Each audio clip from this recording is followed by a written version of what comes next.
Сайн байцгаана уу эрхэм хүндэт үзэгчдээ. Дэлхийд алдартай Зөөлөн хот номоос сэдвлэн тун удахгүй зохион байгуулагдах Зөөлөн хот фестивалыг өгтөн та бүхэндээ хүргэж байгаа цуврал нэвтрүүлгийн 3 дахь дугаар эхэлж байна.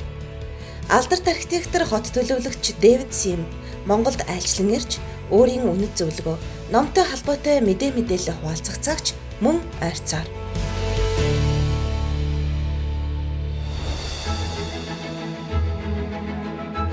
Зөөлөн хот фестивалийн эргэн тойронд өрнөх бүх үйл ажиллагаа нь мэрэгжлийнхэн болон нийслэл хотынхаа өвчний төлөө санаа тавьдаг хэн бүхний оролцоог хангасан чухал зүйл байх юм. Тухайлбал Зөөлөн хотын тайзнаа сонирхолтой илтгэл тавьж, та бидний өмнө тулгамддаг олон асуудлын шийдлийг илтгэлээрээ дамжуулан эрэлхийлэхийг зорьсон зарим төлөөллийн яриаг бид өргөж байна.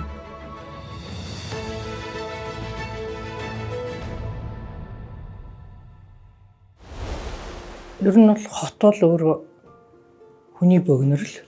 Тэгээ хүн амын суурьшлийн нэг хэсэг шүү дээ хот бол тий. Тэгэхээр тэр хүндээ ээлтэй хот байна гэдэг л концепцэнд явагдаж байгаа.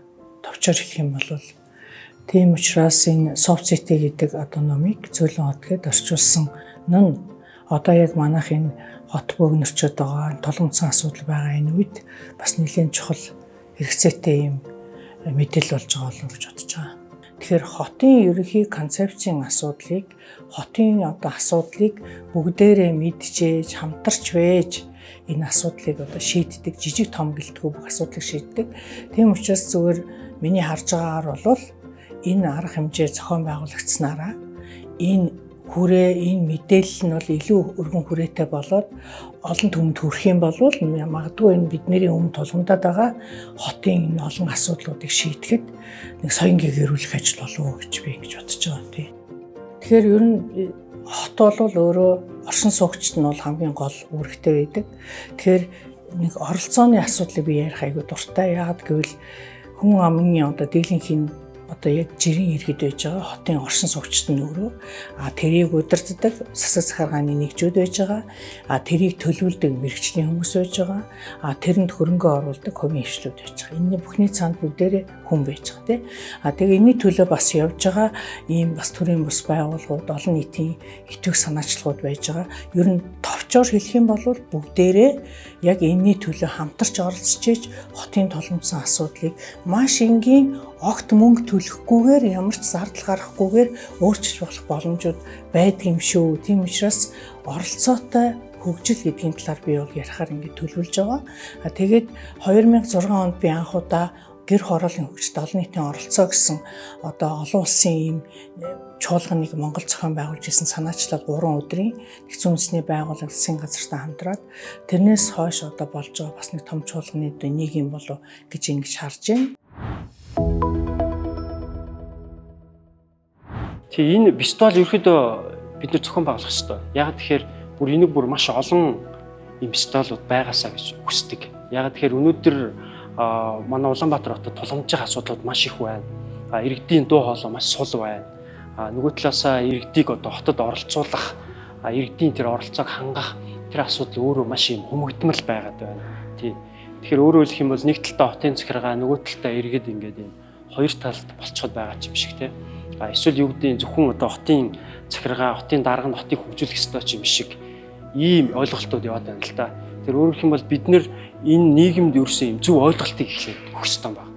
Тэгжиж яах вэ гэхээр иргэдээ мэдлэгтэй болгож ийж, мэдээлэлтэй болгож ийж бид нэр яах вэ гэхээр энэ хотод илүү их тийм оролцоотой, илүү их тийм мэдлэгтэйгээр энэ хотыг сайжруулах ийм шаардлага байна.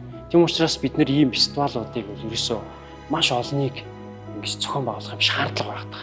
Тийм. Яагаад ийм шаардлага байгаад вэ гэхээр хэд хэд үндэслэл. Нэгдүгürt нь бидний мэдлэгийн түвшин хотын талаарх юм ойлголт сул мэдлэгийн түвшин доогуур байна. Хоёрдугаарт нь яах вэ гэхээр ерөнхий усралын сургуульч юм уу эсвэл ерөнхийдөө бидний сургалтын тогтолцоон дотор яг хөр хот гэж юу юм? Хот ямар бүтцтэй байдгийг, хотыг яаж төлөвлөлтийн, бид нар тэрэнд нь яаж оролцдгийг, ер нь архитектур гэж яг юу юм? Ер нь энэ хотын орон зай гэж яг юу хэлээд байгаа юм? Бидний энэ орон зайг жишээлх юм бол яаж зохион байгуулах ёстой, яаж бид нар оролцох ёстой, яаж хайрлах ёстой гэдэг ч юм уу те.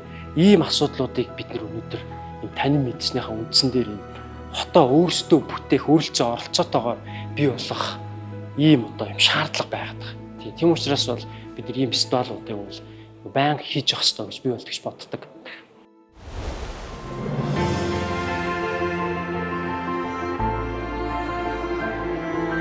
Хүн амын тал хувь нь нийслэлтэй бөөгнөрг амьдарч байгаа өнөөгийн нөхцөлд иргэдийн өмнө тулгамддаг олон асуудал өдөр бүр урган гарч байдаг. Үүнтэй адил зөвхөн нийслэлд ч бус Улаанбаатарын дагуул хотуудад ч орчин үеэ дагаад шийдвэл зохиох бэрхшээл их бийгэнэ. Тэдгээрийн заримыг шийдвэрлэх арга замыг ирж хайн цаг үетэйгээ хүл нийлүүлэн алхаж иргэдэд дэмжин тэдний оролцоог нэмэгдүүлэх зорилго бүхий нэгэн байгууллага Дархан хотод байдаг ажээ. Аясгал үл хөдлөх хөрөнгийн менежмент төсөл хөгжүүлэлтийн төлөөлөл Зөөлөн хотын фестивальд оролцсон илтгэл тавина гэдгийг дашрамд дуулгая.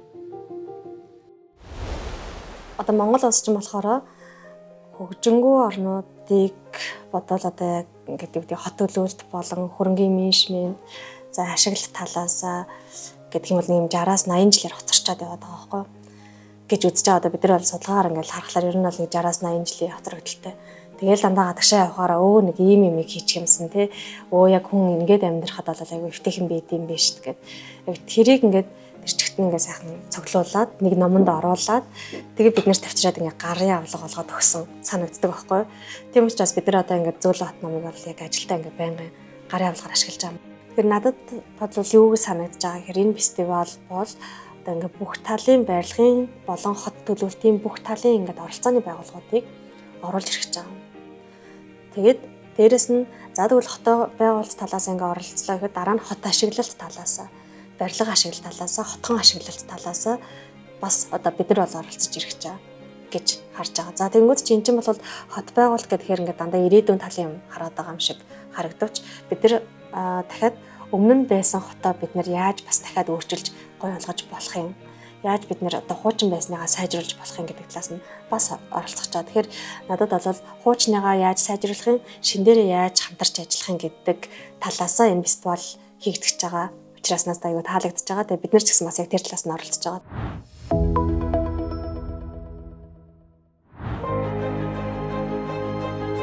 Зөөлөн хотын иргэн тойронд сайн муу олон л үйл явдал өдөр бүр өрнөдөг. Заримдаа болохгүй бүтгүй байх гэж уулга алддаг бол заримдаа болж байна штэ хэмээн дуу алтхан ч бий. Тэдгээрийн нэгэн жишээ бол Улаанбаатар цэцэрлэгт хүрээлэн үйл ажиллагааны эхлээд урт хугацаа өнгөрөөгүйч Улаанбаатарынхны хайртай газрын нэг болж чадсан энэхүү цэцэрлэгт хүрээлэн нь яа харахгүй Зөөлөн хотын өнгө төрх юм. Ингээд цэцэрлэгт хүрээлэнгийн талаарх мэрэгжлийн хүний яриаг хүргэе.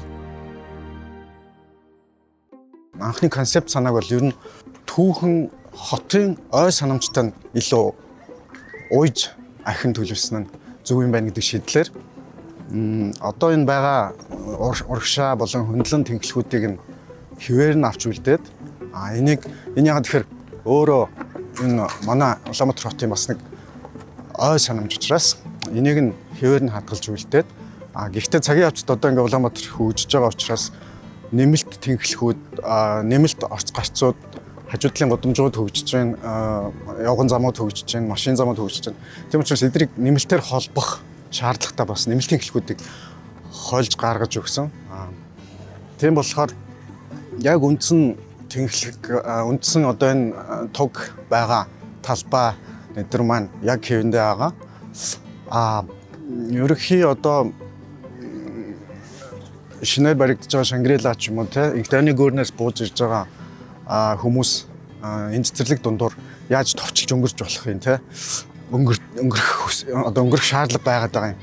Мөн нарны замаас Игданы өргөн чөлөөлөө бас яаж товчлоод байгаа гэдгийг бас анзаарч байгаа.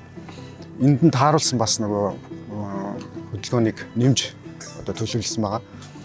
Одоо байгаа мод болон бутнуудыг болж өгвөл хэвэнд нь байлгаж нэмэлтээр цэцэрлэгжүүлэх тийм зорилго тавиад ажилласан.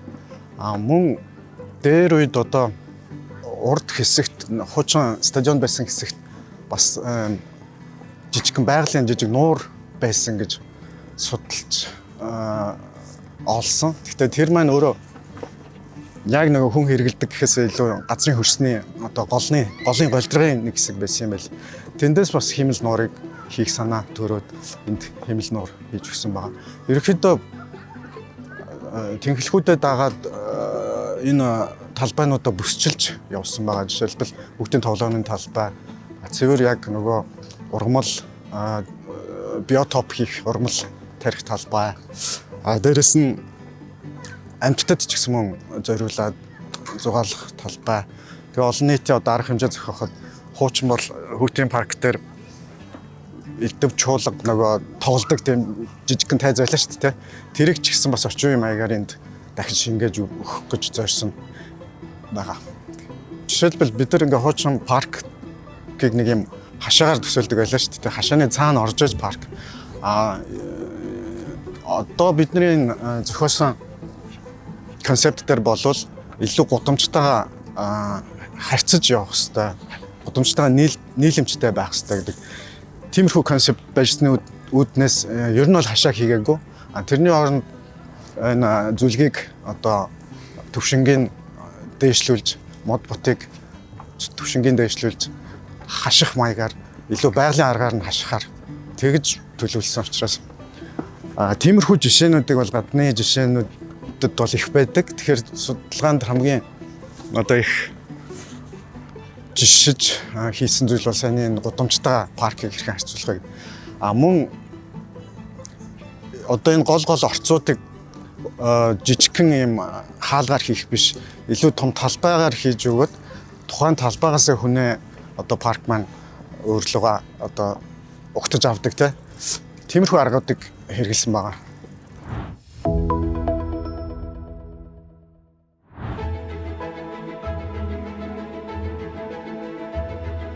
Хотын өнгөтөрх зөвхөн өндөр барилга, шил торшиг зам гэх мэт зүйлсээр хязгаарлагддаггүйгээр онцлог. Тухайлбал хотын гудамжинд алхалж яваа иргэд залуусын хувцлалт, дүр төрх, тухайн хотын өнгөтөрхийн бүрдүүлэлтэнд чухал ач холбогдолтой байдаг юм. Орчин цагт эргэн тойрноо ажиглан харвал өвөрмөц хэв маягтай, дэгжин хувцалтай залуус энэ тэндгүү алхаж явах нь элбэг болжээ. Хотын хэв маягийн талаар мэрэгжлийн загвар зохион бүтээгч юу ярьсан бол?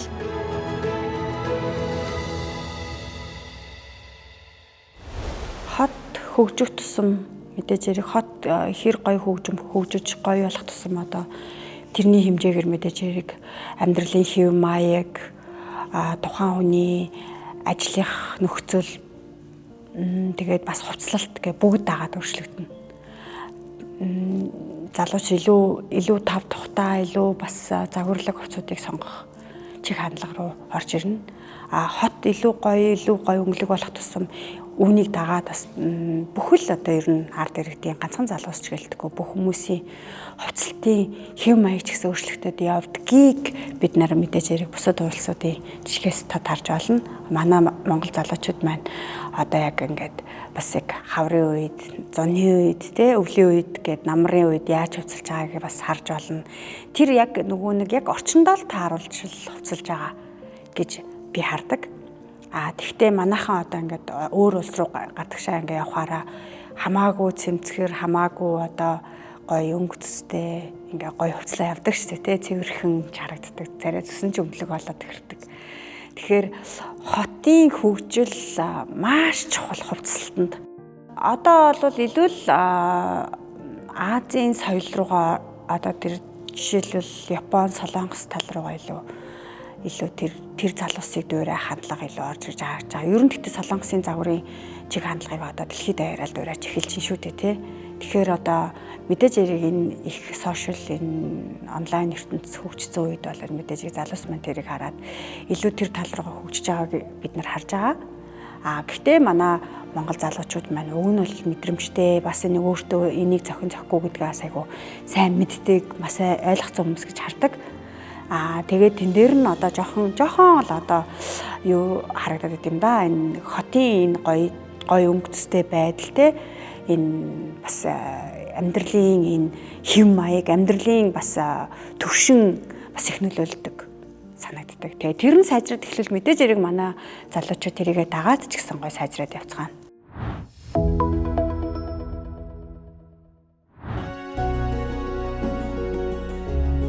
Зөөлөн хот фестивал та бүхний өмнө үүдэн нээх өдөр улам бүр ойртсоор. Хөгжин цэцэглэж байгаа төрлөх хотынхон уур амьсгалыг гаднаас нь ч дотроос нь ч зөөлөн болгож, иргэдийнхэн ая тухтай амьдралын хэв маягийг өөрчлөн сайжруулахын төлөө нэгдэн нийлж байгаа хүмүүсийн мөрөөдөл удахгүй биелэлээ олох нэ.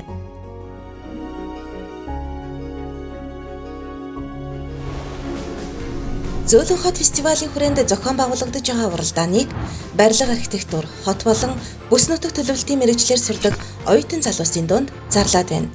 Та бүхэн Зөөлөн хот номоос сэдвсэн шинэлэг санаа, зохиомж, концепц, дизайн боловсруулан уралдаандаа идэвхтэй оролцоорой. Нэг үе шалтгаанаар зохиогдох уралдааны бүтээл хүлээн авах хугацаа 2025 оны 4-р сарын 15-ны өдөр хүртэл явагдана. Уралдааны шагналын сан 1-р байр Apple iPad Pro нэмэх нь Pencil, 2-р байр Samsung маркийн гар утас. Та бүхэн тайлбар танилцуулга info@softcity.cg-ийн хаягаар илгээгээрэй. Асууж тодруулах зүйл байвал 99 тэгтэг 64 74 99 26 тэгтэг 10 дугаард хандна. Зөөлөн хот фестивал та бүхний өмнө үүдээ нээх өдөр улам ойртсоор. Фестивал 4-р сарын 19-ны Бямбарагт соёлын төвөргөнд зохион байгуулагдах болно. Та бүхэн тасалбараа Shopee цэгийн-ээс захиалан авах боломжтой шүү. Хөгжин цэцэглэж буй төрлөх хотынхоо уур амьсгалыг гаднаас нь ч дотроос нь ч зөөлөн болгож, иргэдийнхэн ая тухтай амьдралын хэв маягийг өөрчлөн сайжруулахын төлөө нэгдэн нийлж байгаа хүмүүсийн мөрөөдөл удахгүй биелэлээ олох үзье. Та бүхэнтэйгээ дараагийн дугаараар иргэн уулзтлаа. Түр баяртай.